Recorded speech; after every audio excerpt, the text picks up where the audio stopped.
Well, the Bitcoin conference might be done, but there's one person who's not done messing up our portfolios, and his name starts with a D, and his last name starts with a T. And, well, he's the sitting president of the United States. What is Trump up to now? And, well, why is Bitcoin and altcoins and stocks and literally everything going down?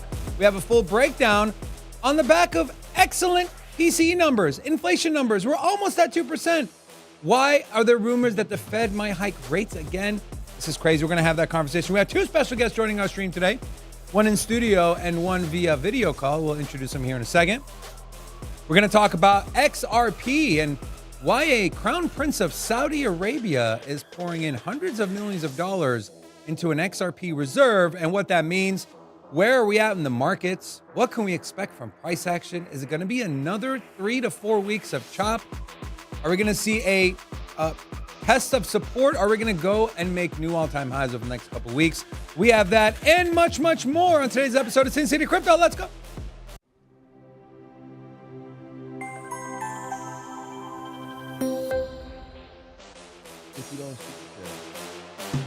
Hola! It's your boy Big Rob, back in the house. Welcome to SINCITY Crypto, home of the entertainment-focused cryptocurrency content where we take old, boring, stale information, repackage that thing up in a fun, sexy way. We also host badass cryptocurrency conventions, which did such a good job. They said, please come back next year. And, well, we have delivered the next Bitcoin Conference 2026. We'll be here in Las Vegas yet again. And what a day to be alive. What a day to hold crypto. And what a day to be watching SINCITY Crypto, because we got a packed day, packed guest. And we also got nukes dropping. $50 super chat from Greg. He came by, visited the studio, and another friend of the channel here. So thank you so much for your support. He said, thank you for the hospitality. And he said, thank you for the hospitality. Hospitality is actually my middle name. We have two very special guests joining us today. Normally, I introduce the guests one by one if we have multiple, but these two gentlemen are two of my favorites, and so I can't pick one or the other. So I'm going to introduce them both at the same time. It's Forrest Friday, so we have Forrest, and we also have Lifer in studio. Gentlemen, welcome to the show. Lifer, looking dapper as always. Forrest, excited to get your takes. How you guys been doing? Can't complain, man. Life is great. Thank you. Forrest, how you been, man? We miss you. Likewise, yeah, I've been doing well. Are you gonna little correction in the market, but listen, hopefully over soon. You skipped the Bitcoin conference this year. I'm hoping you're already making plans to come next year because it's going to be in Vegas. I haven't been to a conference since like 2020, 2021. You're missing out, man. I don't know. You're missing out. Well, for the most part. I know. There's some weird stuff going on, but there's a lot of good stuff. Okay, so let's open up with the conference. And so this one, I think, Rocco, this one we're going to have to give a little more juice on the sound. So I was doing this pre-show, but Ross Ulbricht, his first, I guess you can call it like public appearance or public speech or whatever, at the Bitcoin conference yesterday. This was the applause he got when he was introduced on stage. Let's take a listen. Got a standing ovation. And this is a 27-minute speech, and obviously we're not going to show the full 27 minutes, but I definitely want to show at least this. I unfortunately wasn't able to make the conference yesterday. We had an absolutely packed house in the studio. Lifer, did you catch Ross's speech? I was like so bad. My feet were hurting a lot of times, and I was like meeting people and talking to people. I didn't catch any speeches this time. I usually do, but honestly, standing room, watching someone talk when I have 4 hours of sleep, like was just tough for me. And I had a lot of people I had to meet and things I had to do in like a small amount of time, so I didn't catch any speeches. Yeah. I almost saw Michael Saylor, and then like I went back up to my hotel room to take a nap. Sorry. I don't blame you. Yeah, we were both here at 6:30 in the morning, which for you, East Coast time is like it's a lot earlier than you usually go. But either way, he did give a his speech was more geared towards freedom and decentralization. And so he kind of stuck with the core principles behind Bitcoin, and he tied that into America. Seemed to have obvious support for Donald Trump, who had pardoned him. And, he made reference to the people that didn't forget about him, like the community that, got him pardoned, because it's not like Donald Trump woke up and then all of a sudden was like, hey, I did some research and I found this guy. He's in prison. Like, no, people came and was like, look here, Trump. Listen, this guy, like, if you're going to be pro-Bitcoin, you're going to come speak at our conventions. One of our deep community members, one of the founding thought leaders here in Bitcoin has been in prison. This is the story behind him. And so it was more off the back of the people, the community, the Bitcoiners.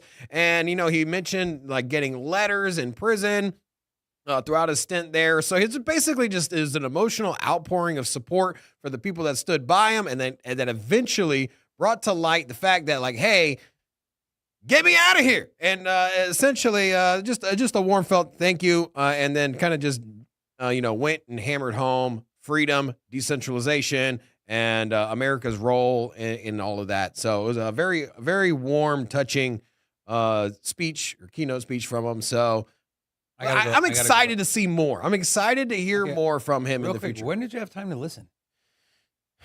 I do a lot more than you think I do, brother. I'm telling you. Interesting. I know you do a lot. Interesting.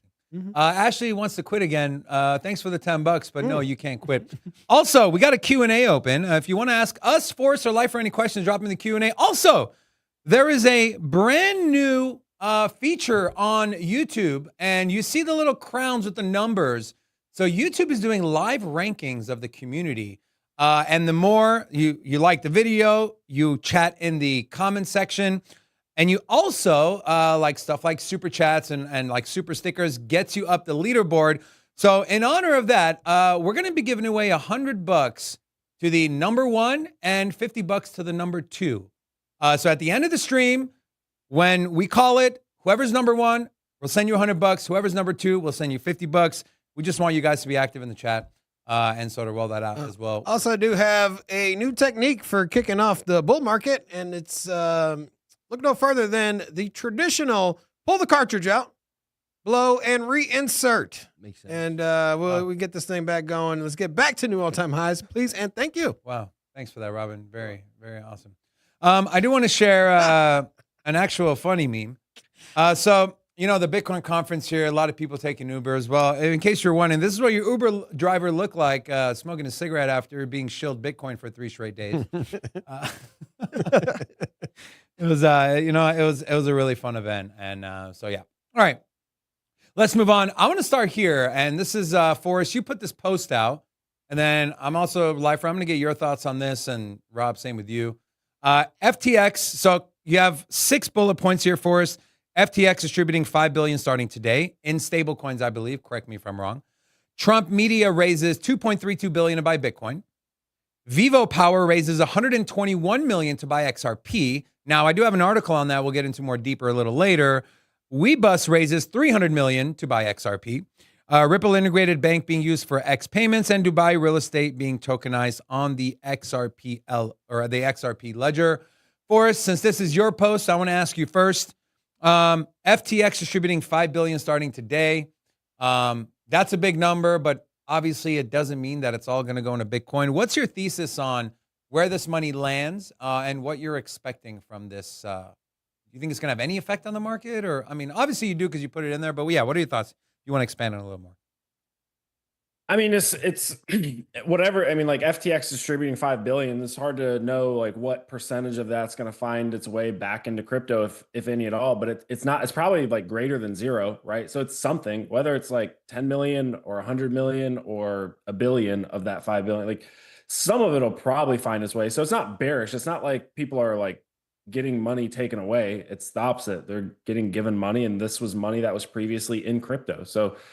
I think it's just the point of this post was like, there's generally like the most asymmetric upside is found when you have bad price action until just generally really good news. I think the market's just in a corrective phase right now. Alts have been weak. Stocks have been a little bit choppy and sideways. So I think markets, and then you've had just a lot of like, confusion and news around the Trump, tariffs and whatnot continuing. So I think the market's taking a breather, but I do think that overall good news keeps rolling in. Awesome. And then before I throw it over to Lifer, I do want to give a shout out. We have a Green Day Profits, which is actually in studio. $20 super chat says, smash the like button, givers gain. Yes, yes, yes. Amen. Thank you very much. Okay, Lifer, I'm going to throw this back on the screen. I want you to look. Out of those on there, which one do you think is the most And here, let me throw this on there again so you can read. Which one on here do you think is the most, maybe the one you're most excited about? Do you think could potentially have the most impact? Is there any one on there that you're kind of? I mean, those two big XRP buys are very interesting. Like I see companies buying $1 billion worth of Bitcoin. I haven't seen like $400 million worth of XRP. Like that's A lot of money. Yeah, that gets me. I'm like maybe happy that I still hold my XRP from 16 cents. So I love seeing the distribution. To me, when it's stable coins, that's why would that go into the DXY? Like I see that going into cryptocurrency. Yeah. Maybe it'll sit on the sidelines for a while and it'll slowly but I see that money DCAing into altcoins and Bitcoin in the next 2-3 months. Like where else would it go? Yeah. I see that as all positive posting. But yeah, the XRP one gets me the most excited. That one, I don't know, stands out the most. Like my mind just whoa, you know. That's a lot. That's $500 million, right? Where is everybody at? Donald Trump, our sitting president, has just purchased No, he did not. Bitcoin. No, His he company not. did. Trump Media, He doesn't which he is. He doesn't run. His name is on there, bro. Like, come on, man. Donald Trump, our Yeah, president. and are you? Oh my God! Treasury Have you heard Calvin Klein is launching a new underwear line? If Calvin Klein himself bought, or his company bought Bitcoin, then I'd be like, yo, Calvin Klein bought some Bitcoin. No. Donald Trump, That's not his the point company, I'm just making. bought some Bitcoin, bro. That's not the It's point. this huge, man. I'm Is telling it you, American you know. company? That's what I'm saying, dude. Like, what is No, this guy no. talking about? No, he's right. Donald Trump bought Bitcoin, man. He did not buy Bitcoin, Lifer. It's not Donald Trump. His media Okay, company, which okay. is ran by his So, kid. okay. He's the boss, though. If He's been a boss. SINCITY Like- Crypto bought $1.5 billion worth of Bitcoin. Are you gonna? If someone says, you know, Robin and David bought some Bitcoin, you're like, no, they didn't. His company did. No. Here's the honest No, truth. Robin and David did not buy no Bitcoin. That will never. SINCITY Crypto did. That will never happen Were because you telling before we me get- that he doesn't pen the last Donald I Trump don't think doesn't he make does. decisions for Decision? Donald Trump's he's media. the sitting president. He had to divest. Anyways, we'll never get to the point of finding out if we'd buy $1.5 billion worth of Bitcoin before that money even hits the account. Before you can, Before that money even hits the account, it's going to be gone because you're going to find a new LED wall to buy. But anyways, we do need a but I'm third. king. Do need a third LED wall. I was Okay. thinking we put an LED wall. Hear me out, David. Behind Rocco. If we get one behind Rocco, yeah. you know what? Let's turn our cars into LED Bring it walls. on, yeah. Good marketing. Good I think idea. Each of your mouses should have an LED Yeah. screen in it, you know. You know, have a little advertising. Put I posted sponsors something here on on Twitter. the I line. said we shouldn't change our name to LED City Crypto instead of SINCITY Crypto. Anyways, okay, so Rob, yours is Trump raises $2.32 million to buy Bitcoin. All jokes aside, that's still obviously a big deal. Trump family, we know they're big on crypto. I'm kind of with Lifer on this one, man. A lot of XRP news, right? Talking about strategic reserve, essentially integrating with X payments. That's a massive one, right? I believe, and Forrest, correct me if I'm wrong, have they gotten all 50 states for the money transmitter license, or is there still a few that they're waiting on to roll out the product and the features? I'm not sure, but I think not all 50 yet. But I think they said they're all the, I forget what the River Bank, whatever it was, the bank that they're launching with, like all the accounts that are at that bank are qualified to use X payments now or something like that. So they're rolling it out for that bank in particular, which is integrated with Ripple Net. So that's interesting. Awesome. And again, we'll have a little more XRP news, but since we're kind of on XRP, Forrest, do you mind going through an XRP chart, and maybe someone watching who is just read what you posted and is like, oh my God, I need some exposure to XRP. Is XRP at a key support level where you feel like an entry would be a good idea? Or what are some key levels you're looking out for on XRP? We lost audio. Hey, Forrest, we can't hear you over there. I don't know if you're muted. There we go. There we go. Cool. Yeah, I mean, so look, I mean, XRP, there's a few things to keep an eye on here. It is generally pretty difficult to chart XRP, just because like oftentimes the chart can just look horrendous, terrible, and then just kind of spew off and turn into a wedge and then pop and go up. But that being said, I do think there's a few things to watch out here on the XRP chart. You have this expanding volatility, right? So you have higher highs and higher lows, assuming we make a bottom here. If this starts chopping below this level, going down below, $2, whatever, then it's a problem. But there still is a lot of demand down there. We've seen demand hold in that $2 region, and even all the way down to like 180 or so multiple times. So even if this does spew down to 180, like as long as you're in spot, like you're probably going to be okay holding through, assuming Bitcoin goes up and the rest of the market goes up. But what I'd like to see for, a stronger chart and more upside is this kind of accumulation funnel. Basically, you get this expanding volatility. Doge has something similar going on for it right now. And then a stock that has this happening is HIMS. I'm actually pretty bullish on HIMS, but have been since the latest pullback to like $25. But whenever you get this expanding volatility, but you're getting these deep retraces, but you're still managing to make a higher low, it means there's still more buyers than there were over here, and they're starting to push the price up in a more volatile manner. Then you want to see, just a breakout of the funnel on the top side. That's where you can get some explosive upside. Beyond that, I don't want to get too in the weeds on XRP. I will say XRP dominance looks very, very similar to how it looked prior to the election and prior to this huge run up. Again, it looks horrendous. This is XRP dominance. So how is XRP doing against the rest of the market? You have just this huge rainbow that comes back all the way and tests this prior area of chop where this kind of ended up finding a lot of support. Similar to what we have over here, and we're coming down into that. So ideally, we want Bitcoin to really start breaking out and running. My hopes for Bitcoin is to see like 150K Bitcoin by the end of June or so. That would be, in line with kind of what my base case is. I'm open to being wrong, but in line with my base case. But yeah, I think we're kind of at a pretty pivotal spot for XRP. Like we should start to see this hold, and if it doesn't, then maybe I'm wrong about a few things in the market. And then the last thing, just to kind of show you the power of this expanding volatility pattern. If we go to HIMS, which is just a stock, medical stock. I think they're like eDoctor or whatever. This expanding volatility pattern is super, super powerful. We just bounced off the lows again after the kind of the tariff FUD down at $22 to $23, $24. And we're not even towards the top of the funnel yet. I actually think this is bull flagging and we might end up going to 100. We might not. It's already run super hard. But I mean, you're talking about $24 up to 65 in a very brief period of time, all on the premise of this expanding volatility of just deep retraces, but you still make a higher low. You still make a higher low. You still make a higher low, still make higher highs. If we make a higher high here, you're looking at $100. So the whole point of me even showing that, comparing to XRP is this is what if I'm right about Bitcoin, breaking out here in the next 2 weeks or so, that's what we want to see out of XRP. XRP takes out the top of this range around 270 to 280. I actually think it's just going to run to like $4, $5, $6, $7 personally. But we're at just a very, very like asymmetric risk reward place to be longing.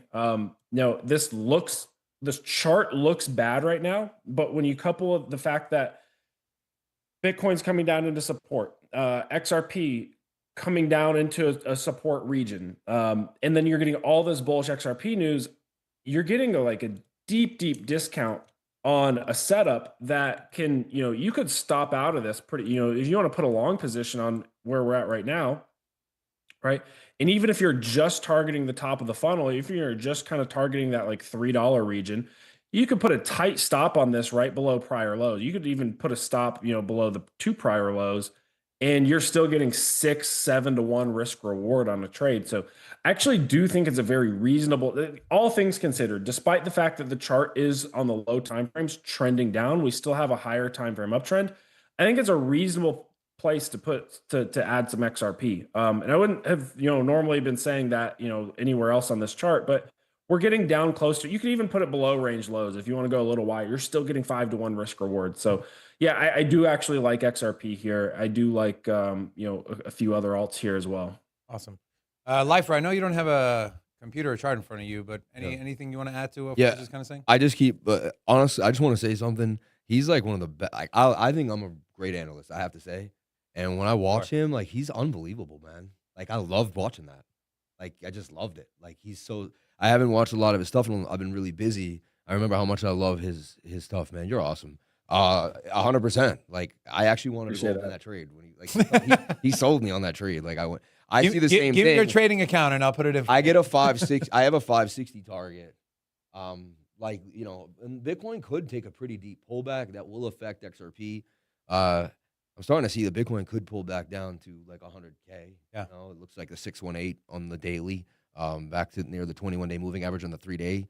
But, you know, I like a stop loss. I think I'm in my mind at 189 to get to 560. That was my plan. Very a little similar to how he had it. I like how he had the Jesse Livermore cylinder there with the broadening wedge expanding.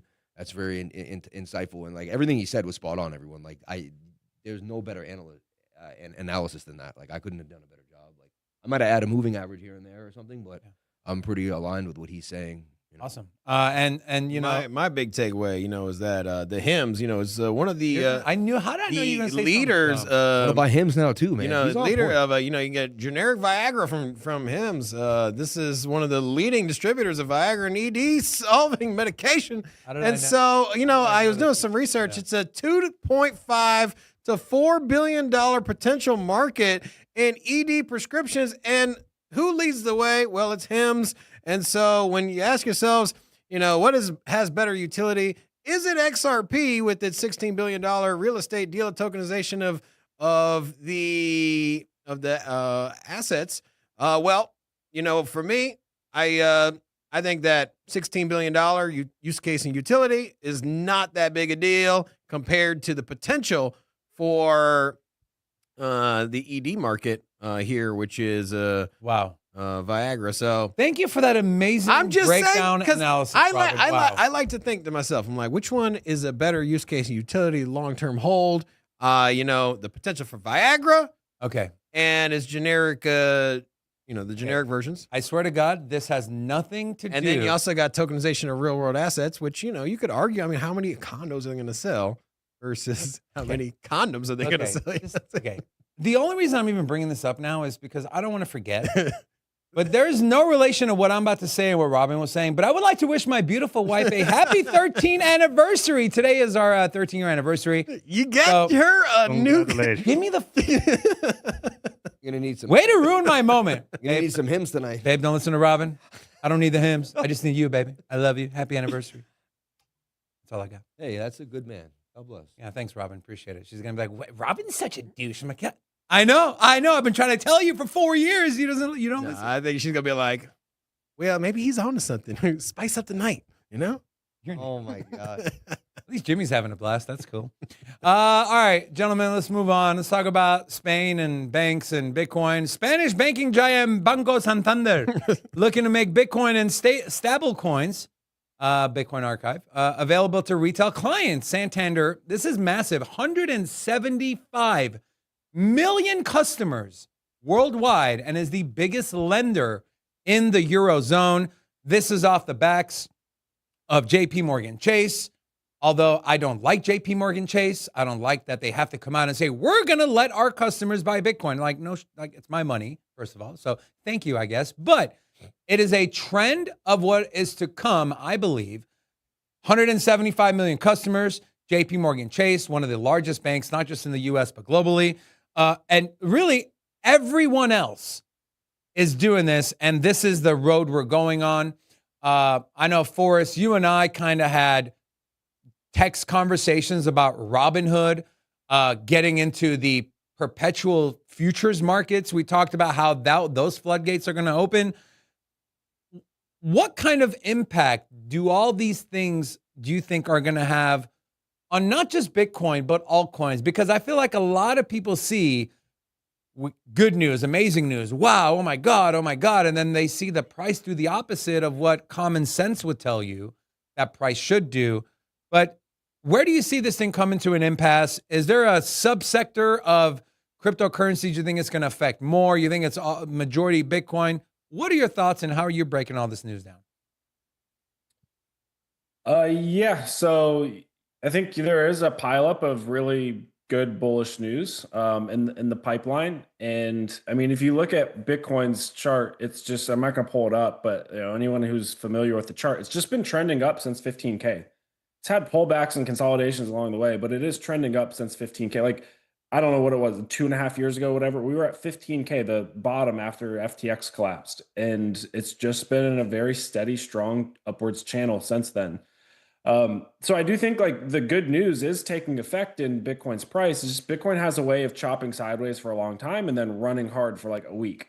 So it kind of like makes you like, for most people, unless you're able to trade and kind of take advantage of some TA and some shorter time frame setups, it's why so many people are a big fan of just hodling and holding Bitcoin, because if like you miss those 7 days where it just runs up 20-30%, it's might be another 2 months of chop of sideways bull flagging before it runs again. So. By the way, the Santander thing's interesting because Santander's also partnered with Ripple. They have been for quite a while. But yeah, it is in the grand scheme of things, it is difficult to take a very long-term bearish view on crypto when you see the level of adoption that's occurring. I just don't think we've had the retail-driven speculation and frenzy yet, where things just get go parabolic. Like I kind of think we're going to get that later in the year, and towards September. I think there's a real good chance we'll be above 200K Bitcoin. That's my base case. So I think we are headed towards that just because we have this large pileup. But generally speaking, like retail is not even in yet. Like retail is not like unless your neighbor is knocking on your door and like asking if it's too late to buy Bitcoin or too late to buy crypto, like we're not in that retail speculation frenzy yet. Like, yeah, we are in the crypto world and we're in it 24/7, and it feels like everybody's just kind of like, oh, why isn't price going up? Why isn't it, why isn't it? And technically it is like, it's going up. But it's just not going up in that parabolic fashion that we've seen in prior market cycles yet. But yeah, I think it's certainly headed there, and I think it's just harder and harder to be a bear when or bearish on the overall Bitcoin and crypto market long term when you just see the level of adoption that's taking place at the institutional level at the moment. Yeah. Lifer, what are your thoughts, man? I wanted to ask Forrest a question. I like to pick his brain whenever I get a chance. You trade smaller coins. When you see a small coin that comes out and you have to trade it on like the 15-minute because it has no price action on like the daily, and it starts making bull flags and you can see it, transcending. Bitcoin's doing that on the weekly now, right? Like, see, we have 3 bull flags on the weekly. We never had that in any other run. That's telling me that there's like there could be a super cycle brewing, a larger cycle. Have you seen that? Has that hit you? You know what I'm saying? Like, because the weekly now it started a flag, came up, started a flag. We've never seen 3 consolidations. Bitcoin's never done that. It's never expanded its price action on a larger time frame. You know what I mean? And that's telling me that, like, it's sending me a probability indication that it's expanding to a bigger cycle. Do you see that? Is that just something I'm looking at? No, yeah. I mean, I'm like, trust me, I'm like kind of, I think in the minority here where I like, my targets are super high. Like I know like some people are targeting like 600K or 1 million, but like, most people like that I talk to are in the space that are like, they'd be excited to see 130K Bitcoin. And I'm like, I think we could see 300K Bitcoin this year. Like I really do. I think this is, there you've got the huge bull flag, another flag. We've never done that on the weekly. You see what I'm saying? I just think we've never done this. Like we've never consolidated on a large time frame. So we're building some bigger base is what it looks like to me. Yeah, I tend to agree. Cool. Speaking of Lifer, dude over here. Drop a nuke $100 super chat. You're right here, man. You can just throw $100 at me next time. He did that yesterday, actually. He did. He's like, buy some more. I was like, I don't want your money. He's like, take it. I'm like, thank you for the videos. You wouldn't take my money, guys. I tried. $100. I did want to give a little love to Hold on, real quick as well. Go over there. There's 3 other super chats too. Go ahead. Okay, you can get back to the super chats because I don't have them listed. But you do got some new faces. If you're new here, say hello. We'd love to give you a little shout out, a little love. We got Trent, Nick Dunn, Jonathan, Jerry, Taco Berry, David, Roy, Bear Markets, The Goonie, Brandon, Oh Hell Yeah, J Soul, Matt M, Mountain Magnets, Reliable, Trend, Victor, Justin, Bit, M, Dog Mom, The Goonie, Mike M, Victor B, and Stas. To all of you, hola! Welcome to SINCITY Crypto. And Jimmy, Art on Q, threw $100 at David. So, That was a $100 bill. It is $100. Fucking Jimmy. You wrapped it in a ball. Like, Jimmy, we appreciate you. We do take super chats in person, in studio, in fiat, in Bitcoin, and in super chats. Jimmy, how come you didn't throw? Oh, we appreciate it. And then the other one, we also had some other super chats as well. You tore it. You tore it. We were going for a quarter and a suggest paper. Yeah. Poman, 2 super chats, said Trump bought Bitcoin. Then said, congrats, Dave. 13's been a lucky number. Thank you, my friend. And then Cricket said, Forrest is crown, which means king. And so, yeah, I mean, what a great show. Yeah, two of my favorite people up in this piece. All right. Let's I'm gonna send it over to Rob. Let's take a look at the alt markets. And then Forrest, while he's doing that, if there's any other charts that from the altcoin side that you think are maybe you're seeing a really nice setup for a long or a short, while Rob's going over that, if you want to kind of sift through that, and then we'll cut to you here in a little bit. Go ahead. All right, we have a lot of volatility in Bitcoin this morning. You know, we went from 105 and then we dipped down to 103.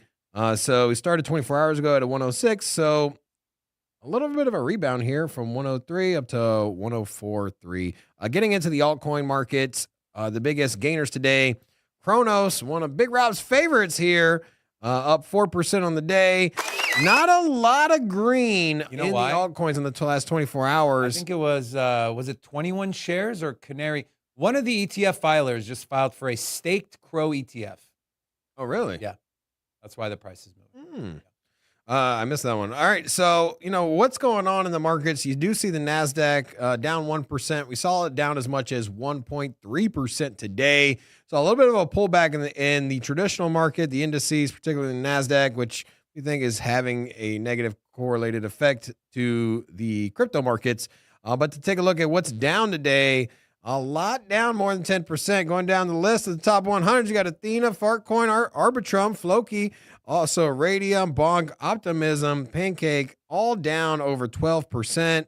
That's just in the top 10. The meme coins are taking a hit today. Also, you got Arbitrum, and you know the whole Ethereum ecosystem is pulled back as well. If you take a look at what's down the most on the 7 days, you got the memes here at the top. So meme coins losing some steam. Yeah, that's all I got there. we love you, Nick Dunn. Nick Dunn. Oh. And then we had We Want the Lifer. He's here. Say hi to him. And then Ashley said, I feel left out with the $20 super chat. Ashley, no, you're not getting that money back. And no, you're not getting another raise. Forrest, I saw you had a chart up, and then I'm going to go to Lifer. I want to ask him a question about Near Protocol. But Forrest, what did you find on the altcoins as far as chart? Yeah, so I like Dogecoin. Runs pretty well with Bitcoin all-time high breakouts historically. But to kind of just preface that, like, there's 2 levels, and I'm not going to get into, like, there's just like a lot of support and like time-wise why I think like these 2 levels are important. I think Liver mentioned something about like around 100K. So in my opinion, like Bitcoin has 2 places that it could or should bottom out if this uptrend is going to continue. And that's like right here, like 103.7 was my level. And that's exactly where we bounced from. But if we don't, go into Monday and have a good week next week in stocks, I do think that this can spill over into like June 7th-ish, right? June 7th is like a Saturday. Like that first like 10 days of the month is generally speaking, where you're going to put in a lot of local lows. For example, April 7th was a low. I think like, you go back and look at like August 7th or whatever. There's like a lot of just lows ever since the ETFs came out. In January of 2023, I think it was. And ever since the Bitcoin ETFs, that like kind of like the 4th through the 9th of each month has generally speaking been a local low. Now, maybe it's a low, maybe we bounce and we just put in a little local low, a little higher low, whatever. But the 2 levels I have for Bitcoin carved out here are in line with the prior resistance and the base of this impulse. So whenever you see like, I don't want to get too in the weeds here, but whenever you see like a breakout impulse, that's a lot of demand coming in right here. And a lot of times you'll come back down and test that demand. So that's anywhere between like 97 and 100K. I actually think Bitcoin's a pretty decent bid anywhere under 100K, just because I think it'll pop right back above 100K. I think there's just going to be a lot of buyers just hanging out under 100K, ready to buy that psychological level. And you'll at least get a bounce. If Bitcoin spills over down to like the 80s or 90s again, that's whatever. But I think you'll at least get first get a bounce or around just like 100K or just under. But there's also a chance that maybe we bottomed out right here. We kind of just have this nice little trend line going. There's a couple margin pressure levels here around 104 to 105, this blue region. And that translates really well to Doge, where I've got some really clean levels. And there's some risk reward levels, as well as you can see I've got bid with size written on Doge right here. Don't necessarily want to encourage other people to necessarily bid with size at this level. But so far, we've gotten a nice reaction off of it. I added a little bit at 19.5. And then alternatively, where you've got some intersection of 3 more strong levels, is again at the base of this breakout impulse. This is actually where I initially entered a Doge long down here on this breakout as part of those buyers down here. I actually think you can retest that. Like if Bitcoin doesn't, bottom out, and my time frame is kind of like June 6th, 7th, 8th, I do think you can kind of get a little bounce rejection for Doge here. And then we get a chance to load up again around like 17.3. So I'd be a buyer here, and then I'd add one last time around 17.3. And then just let, either stop out if we take new lows. If we take new lows below 16, I was wrong. I'll stop out, I'll take a small loss and let the market do its thing. Otherwise, I think there's a really good chance that this starts running from either here or potentially is bottomed already. Either way, I do like Doge because on the higher time frames, if I clear this out, and I'll try to be as brief as possible here, we again have some of that. Sorry, if we got even further, and I'll remove all that to the 3-day chart, we have again this expanding volatility pattern. Lifer picked up on it. It's a Livermore's accumulation cylinder, right? And we've kind of got like a cylinder within a cylinder, which is, getting me excited because, I'm pretty bullish on the market here. But again, we could maybe come down to like that 17.3 level or towards a little bit lower before moving upwards. But these things can move super aggressively. You see the top of the cylinder here would, potentially be all the way up at all-time highs for Doge. So yeah, just really want to nail down a Doge entry, anywhere between here and 17-ish. And then again, if we make new lows down to 16 or so, then I'll just stop out and I'll look for another entry along the way. But I do like Dogecoin historically. That is going to be retail's favorite coin. If I'm right about like retail coming in here and over the summertime, pushing us higher into August, September, and we get a Bitcoin blow off, then I think Doge is going to be, a tried and true, coin that, people, retail loves to go on Robinhood and buy Doge. Yeah. So then just to put some numbers behind Lord Forrest is saying, we did see Doge earlier a couple weeks ago at 25 cents. And then if you go back on the 1 year, back in January, we saw a 45-cent Doge. And so it's hard to make an argument that Doge at 15, 16, 14 cents isn't a pretty good buy. I don't think anybody can argue the fact that Doge probably isn't going to go anywhere. I think Bitcoin, Doge, and a host of other. Say it. No, say it. Litecoin. No. Say it. Say the number 2 cryptocurrency right now. And Ethereum. Thank you very much. They're going to be around for a while. But it's like Ethereum is that one girlfriend that just wouldn't answer Robin's text messages. But Forrest put up such a good point. It's maybe retail. She just got busy. Retail is coming in. New retail is going to come in and buy Doge, man. Either way, just from the recent price action, it's hard to argue that Doge is not going to get back up to 25 cents in the short term, especially if Bitcoin's breaking new all-time highs. And so to pick up Doge at sub 15 cents, I think is a steal. And if it goes down there, like Forrest is saying, I think to a no-brainer pickup there for me, at least.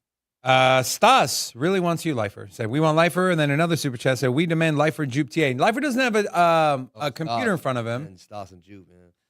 Yeah, he's a Jupe guy. It's like Daniel Kaufman and We Avalanche. got in on our Jupe channel. real early when it first came out, like a little under 52 cents, and we've been getting the rewards and doing all the voting. Yeah, we've been getting like it's actually a really decent reward system, man. And I had my Jupe stake this week. he reminds me to reward. Like he DMs me every time. Does he really? There's a vote, and he tells me to vote. Like because I can't remember, so he's like my personal Jupe advisor. Yeah.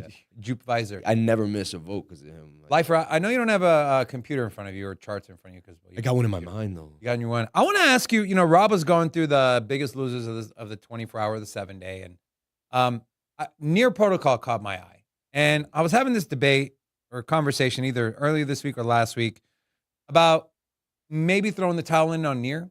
Now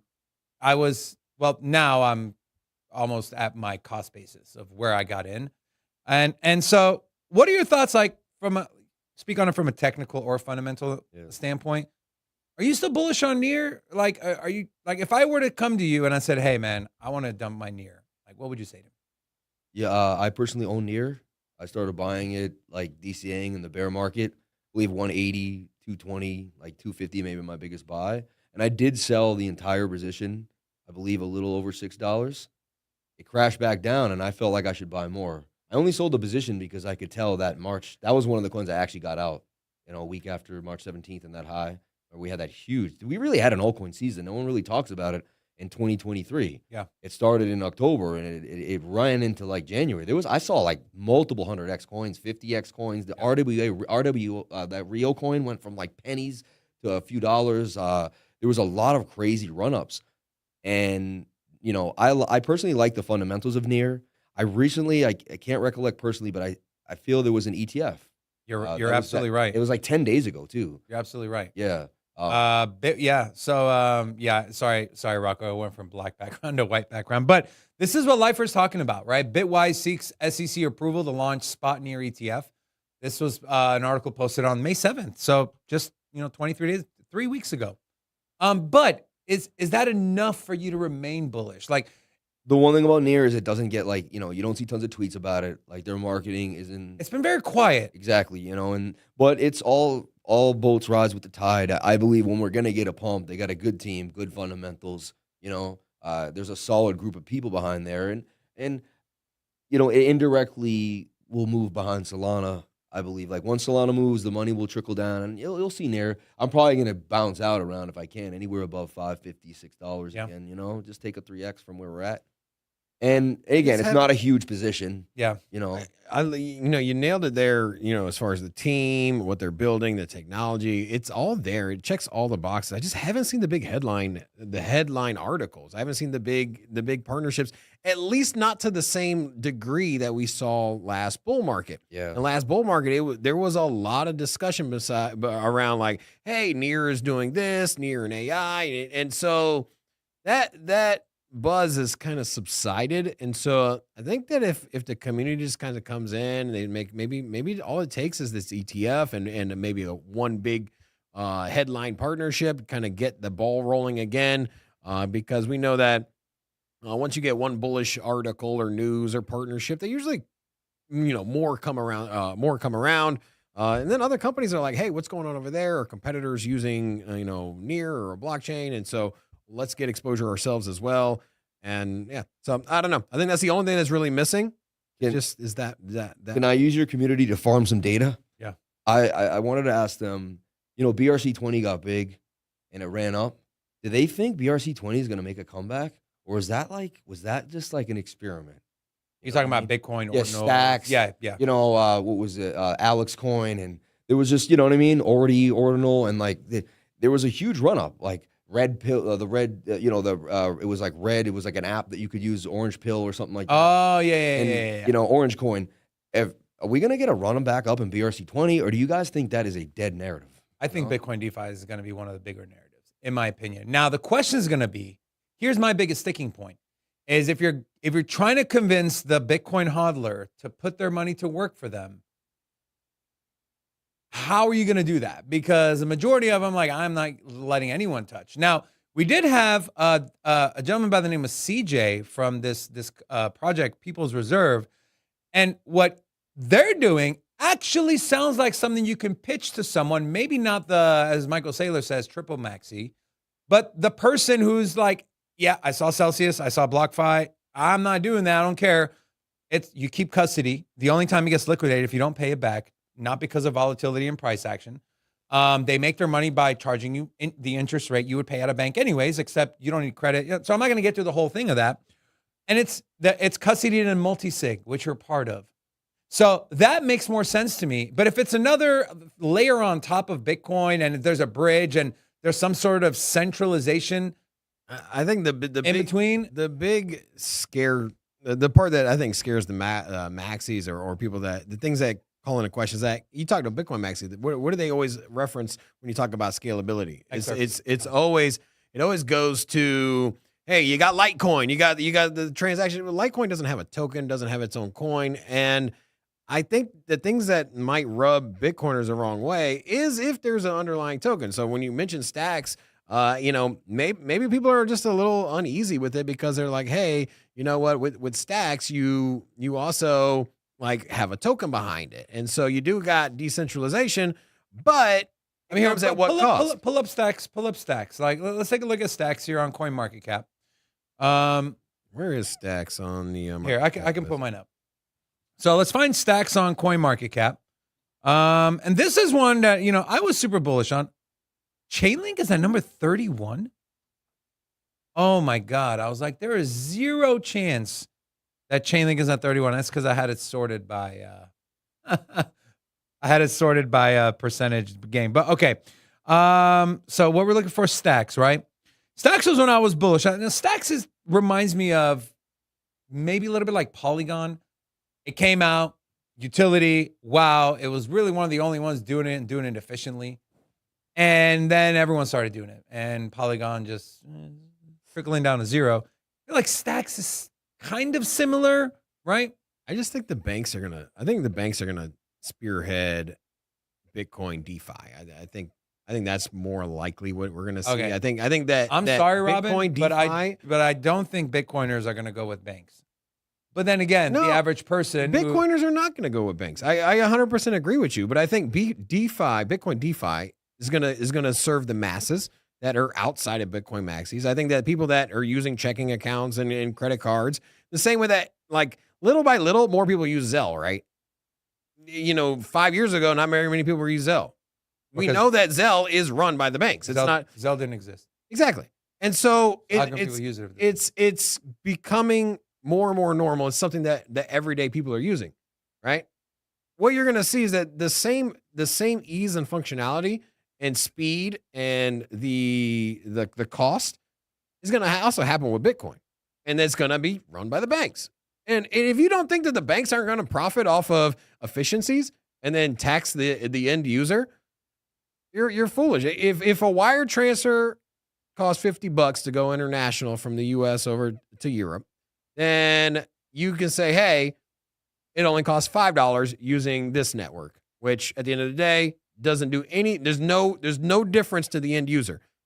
Just like you go to pay a bill, you use ACH or your credit card. If there's no fee associated with either one, you usually don't care. You're like, which one gets there faster? Okay, I have my credit card stored, so I'll use that. It's going to be the same when you're sending money internationally. As an example, through your bank, use a wire transfer and ACH. ACH takes 2 days. It's free.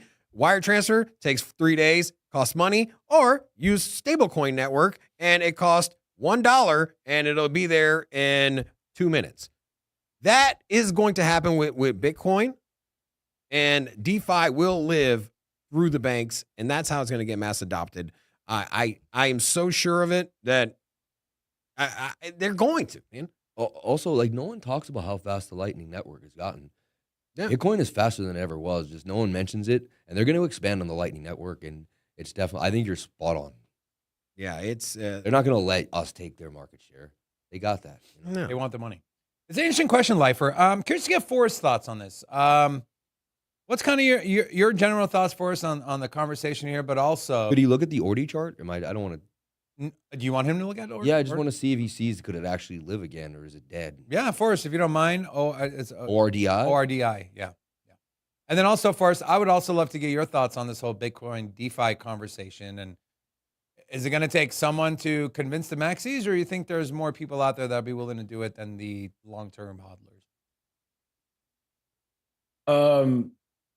Yeah. So already this doesn't have anything of interest to me yet. Like maybe you start looking for building a position on this shorter term, like this aggressive trend line break, and it has come in and made some higher lows. So you'd be looking for another higher low, similar to like a lot of alts right now.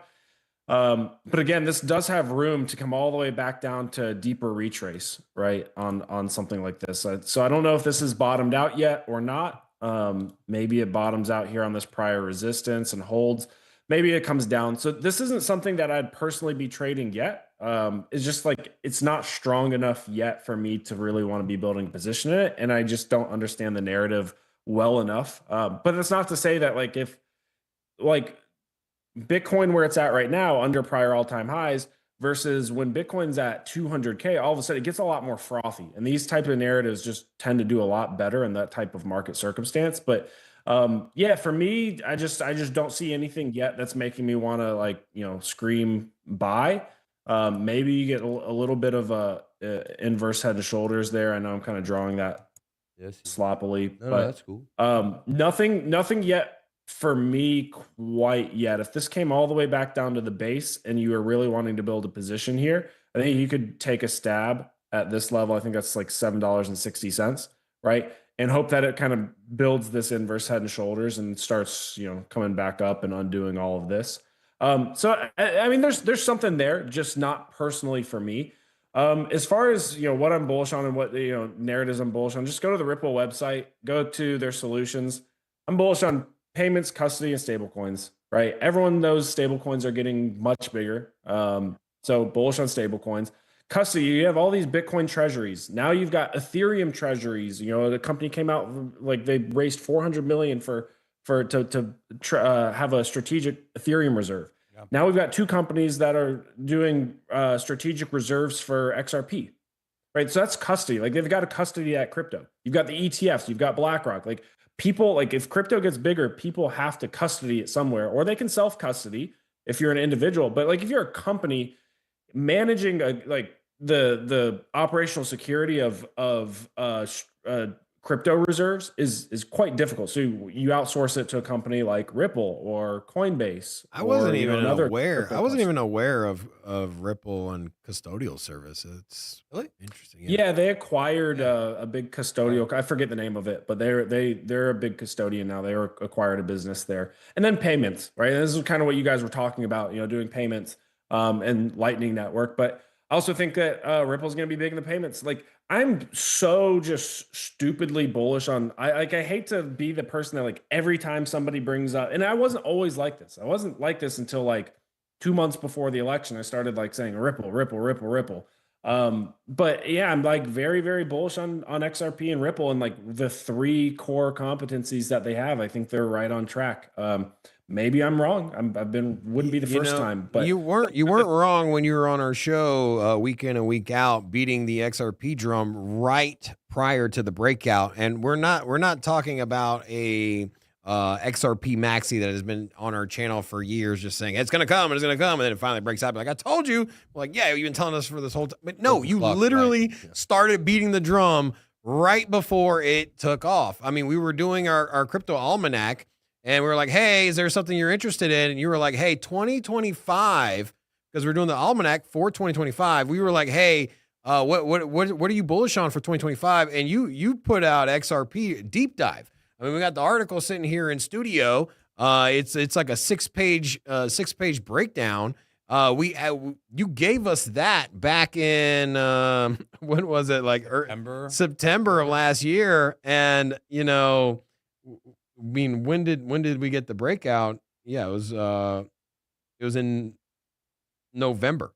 And so November, you really got the price breakout. So if you had been watching their channel or, paying attention to any of Force's content streams, whichever, whether it's here or through Sistine Research, that he's been pretty bullish on XRP. So you got my attention, man. You nailed it once, and if you think it's going to keep ripping, Medico is the name of the company they bought for custody. Yeah. But yeah, they've been doing it a while. which is interesting because XRP is supposed to be kind of a replacement for a bank. What is bank's essential or its baseline service? they're kind of It's turning. custodial. They're gonna turn into a bank. Yeah. That's literally the way they're going. Yeah, you open up bank accounts to store your money. So hey, if XRP is going to do storage, it kind of makes too much sense. We have a lot of super chats, and I do want to recognize people for supporting the channel. Also, I know a lot of the lifer community is in here, so shout out to you guys. Stas with another super chat. We had Brian Baca gifting 5 memberships. Hendy in studio said, "Thanks for having me in the studio. It's so good to meet the crew. Much love to you. Much love to you as well." We had cigars with Hendy and David Bumblebee yesterday. It's Brumbelow, I know, but we call him Bumblebee. At the cigar lounge. And then Brian said, "Hola Forrest, hola Lifer." Stas said, "Catch the knife." And then Bellico, Lifer and SINCITY Crypto. Much love to you as well. Ashley chatted again there. Oh, again, where? She said she was left out. Why? Don't feel left out. Why? Because I didn't. Could have came down here today, Oh, because she's not here. Yeah. Yeah, she refused to. Anyway, she's always trying to quit. Yeah. At least she gives us money to tell us she's quitting. That usually is not how it goes. Usually they quit. They ask you for money. Can I get a severance package? I was like, here's $5. Let me leave. Then super I pay to get out.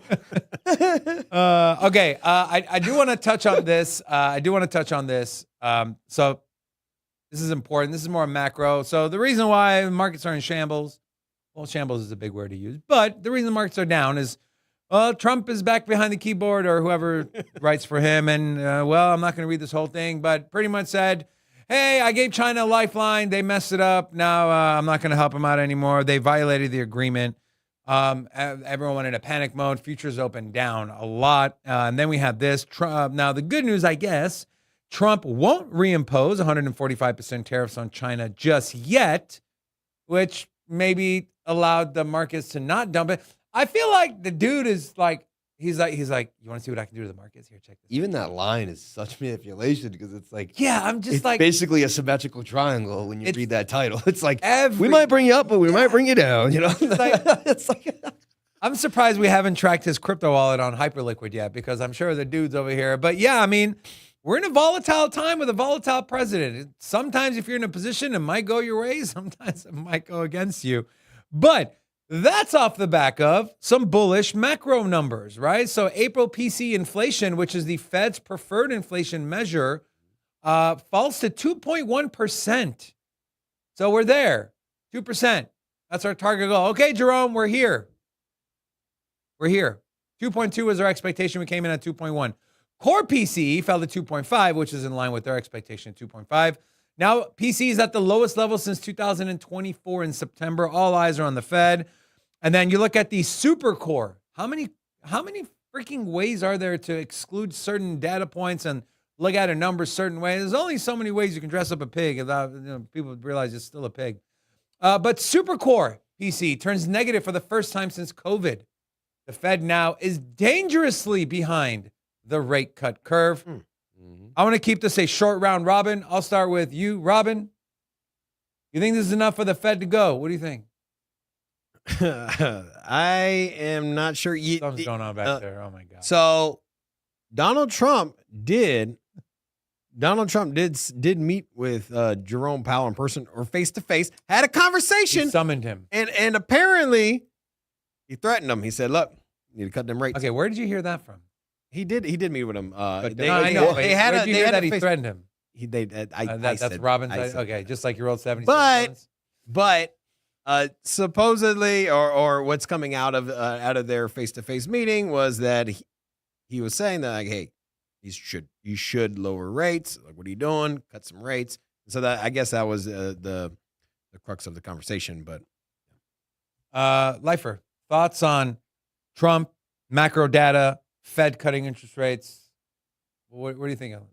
I'm very simple. I look at that CME watch tool a lot, and I've been using it for like 4 to 5 years. It's like spot on. It is telling us we're getting a rate cut like somewhere by July or September for sure. It's like, because you can see that I can have, I think like a photographic memory of it. Right here. It starts to shift. Go to September. You'll see we'll shift to 50%, 60%. That number's going to flip. You do? Yeah. That's to me, that's happening. Like, we're going to get that cut right there in the center. I'm going to bet.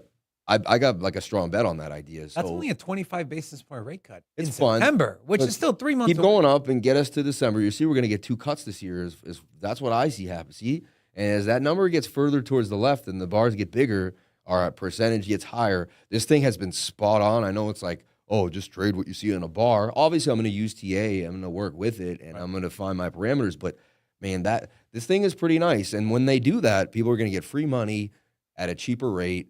Where are they going to put it? They're going to put it into cryptocurrency, into Bitcoin. It's going to flush. I can see the S&P having some big moves.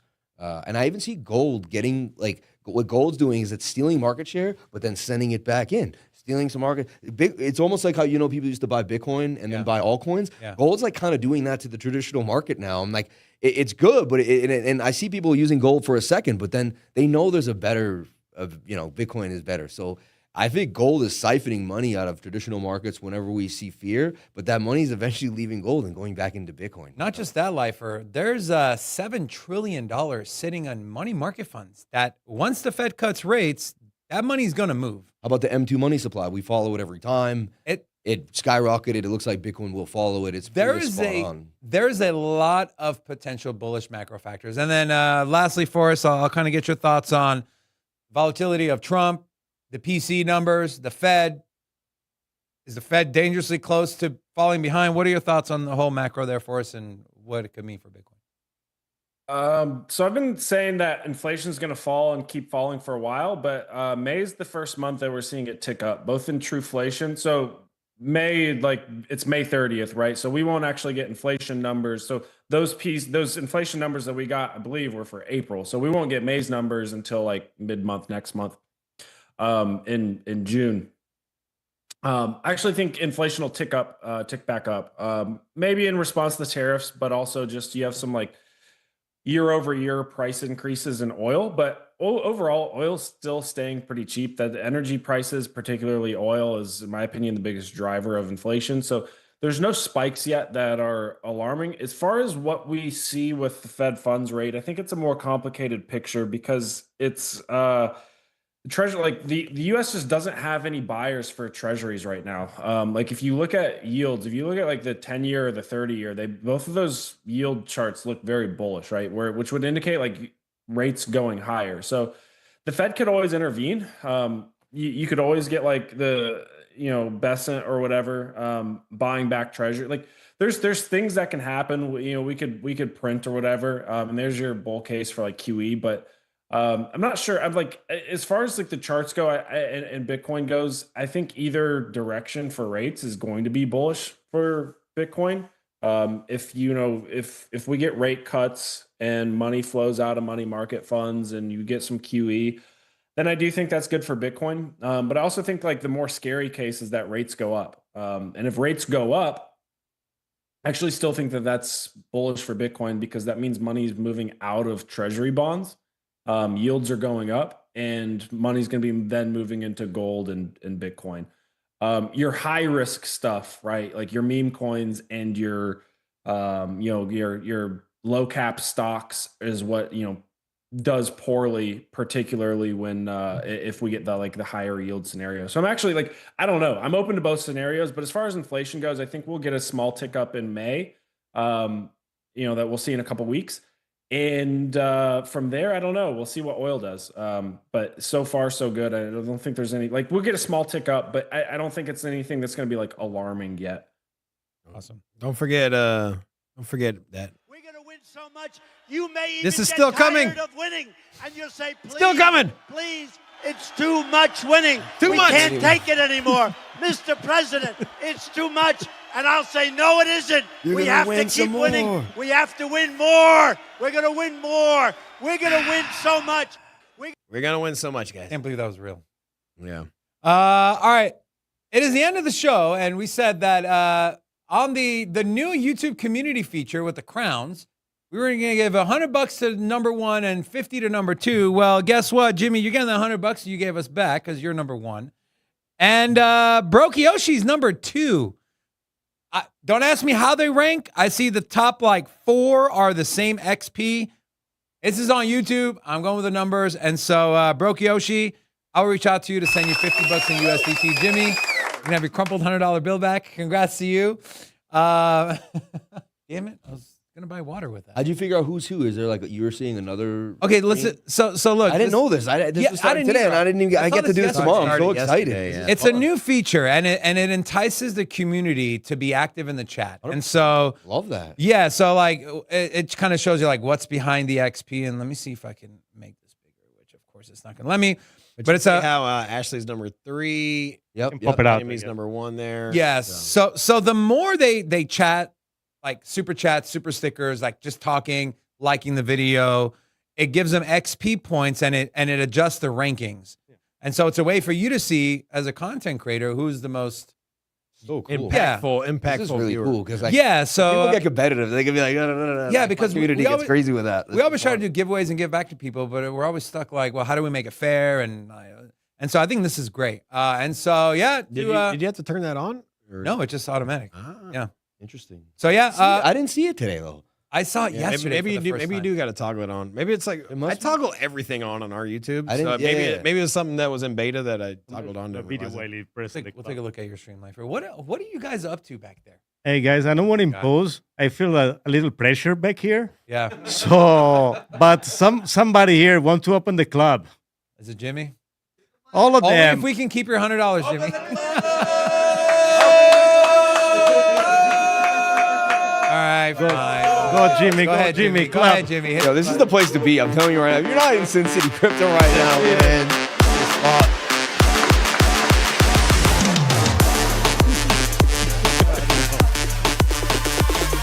Who needs Omnia, baby? We got SINCITY Studio.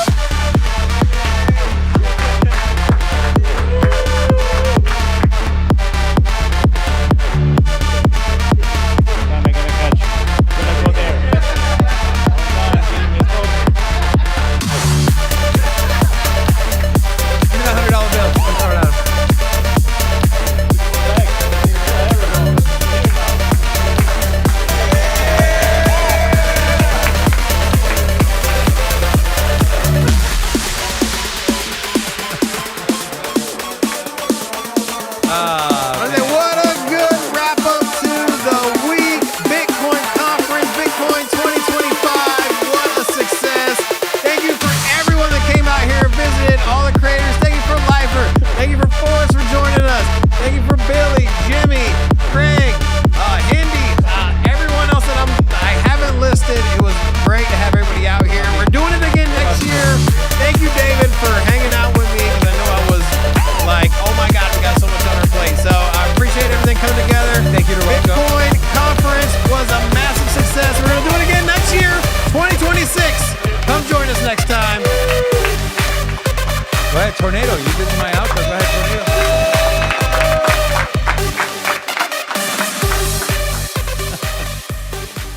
All right, guys. Thanks again. See you next time. SINCITY Crypto. Cash is cool, yeah.